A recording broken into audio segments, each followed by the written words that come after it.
김태호 대통령실 국가안보실 1차장이 한일 과거사 문제와 관련해 중요한 건 일본의 마음이라고 말했습니다. 파문이 큽니다. 일각에서는 친일 외국 강권임을 선언한 것이라고 거세게 반발했지요. 대통령실이 18일 이 발언을 수습하는 과정에서 일본이 수십 차례 사과해 피로감이 많이 쌓였다고 한 것도 논란을 키웠습니다. 김태호 차장은 지난해 3월에도 우리 외교부가 집계한 일본의 공식 사과가 20차례가 넘는다는 발언으로 집중포화를 맞은 바 있지 않습니까? 김 차장은 지난 16일 방송된 KBS 뉴스라인 W에서 이렇게 말했습니다. 윤 대통령이 지난 15일 광복절 경축사에서 과거사를 언급하지 않아 일본 언론들이 이례적이라고 평가하고 있다는 진행자 지적에 과거사 문제에 대해 일본이 고개를 돌리고 필요한 말을 하지 않으면 엄중하게 따지고 변화를 시도해야겠지만 중요한 건 일본의 마음이라며 사과할 마음이 없는 사람을 다그쳐서 억지로 사과를 받아낼 때 그게 과연 진정한가라고 답했습니다. 모두가 눈이 휘둥그레졌습니다. 여기서 더 나아가 김태우는 한일 관계 협력에 도움이 되는가 생각해볼 때 증기시다 총리와 우리 윤 대통령의 믿음과 신뢰는 상당하다 생각한다고도 덧붙였습니다. 발언의 파장이 커지자 대통령실 고위 관계자는 18일 기자들을 만나 한일 국교 수립 이후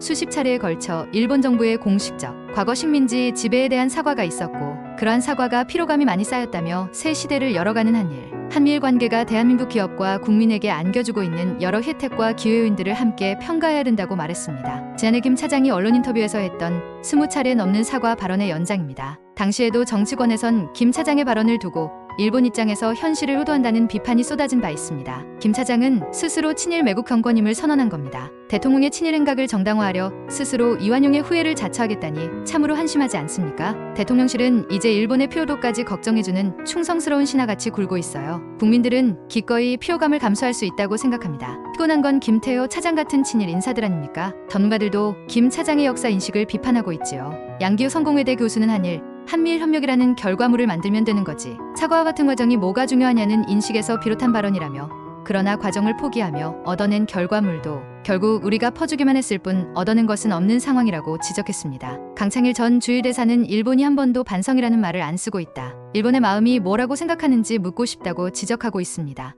국민의 피로도와 스트레스 지수가 하늘 높이 치솟고 있습니다. 왜 이러십니까?